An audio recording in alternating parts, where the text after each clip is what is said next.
Hi friends, உருளைக்கிழங்கு மசாலா போண்டா எப்படி பண்ணுறது பார்க்கலாமா? ஃபஸ்ட்டு ஒரு கடாயில் எண்ணெய் ஊற்றிட்டு வெங்காயம் பச்சை மிளகாய் போட்டு நல்லா வதக்கி விடுங்க. நல்லா வதக்கினதுக்கப்புறமா ஒரு சிட்டிகை மஞ்சத்தூள் போட்டு நல்லா வதக்குங்க. அதுக்கப்புறம் இஞ்சி பூண்டு பேஸ்ட் போட்டு நல்லா வதக்கி விடுங்க.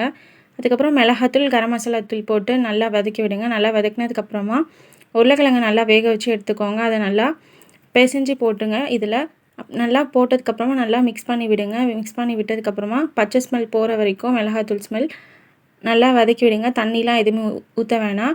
உப்பு போட்டுக்கோங்க. எண்ணெயிலேயே நல்லா வதக்கி விடுங்க. நல்லா வதக்கினதுக்கப்புறமா ஆஃப் பண்ணிவிடுங்க. அப்புறமா இந்த மசாலாவை உருண்டை பிடிச்சி வச்சுக்கோங்க. அதுக்கப்புறம் ஒரு பாத்திரத்தில் கடலை மாவு, ஒரு சிட்டிகை சோட்டா மாவு, உப்பு போட்டு நல்லா மிக்ஸ் பண்ணிக்கோங்க. கொஞ்சம் தண்ணி ஊற்றி திக்காக இல்லாமல் தண்ணியாகவும் இல்லாமல் நல்லா மீடியமாக மிக்ஸ் பண்ணி வச்சுக்கோங்க. ஃபுட் கலர் ஆட் பண்ணிக்கோங்க. அதுக்கப்புறம் நம்ம உருண்டை பிடிச்சி வச்சுருக்க மசாலாவை மாவில் துவச்சி எடுத்து எண்ணெயில் போட்டு பொரித்து எடுத்திங்கன்னா மசாலா போண்டா ரெடி. ட்ரை பண்ணி பாருங்கள், ரொம்பவே நல்லாயிருக்கும். எங்கள் சேனல் சப்ஸ்கிரைப் பண்ணுங்கள்.